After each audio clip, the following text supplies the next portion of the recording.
இந்த நாட்டின் சுதந்திரத்துக்காகவும் சுதந்திரத்துக்கு முன்னும் பின்னும் முஸ்லிம்கள் தங்கள் உயிரையும் ரத்தத்தையும் தியாகம் செய்து பெற்ற இடஒதுக்கீட்டை பற்றி சிந்தியுங்கள். இஸ்லாமியர்களுக்கான இடஒதுக்கீடு என்பது தென்னகத்தில் மட்டுமே பின்பற்றப்படும் நிலையில் அது கடந்து வந்த பாதையை பார்க்கலாம்.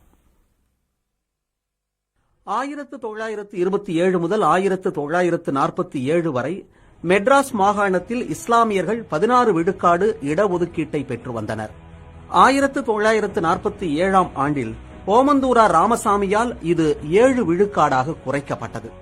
1954 ஆண்டு காமராஜர் முதலமைச்சராக இருந்தபோது இந்த 7 விழுக்காடு இடஒதுக்கீடு நீக்கப்பட்டது.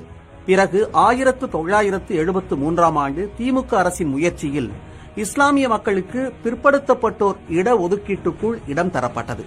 அதன் பின்னர் எழுந்த தொடர் கோரிக்கைகளின் அடிப்படையில் 2008 முதல் 3.5 விழுக்காடு இடஒதுக்கீட்டை இஸ்லாமியர்கள் தனியாக பெற்று வருகின்றனர்.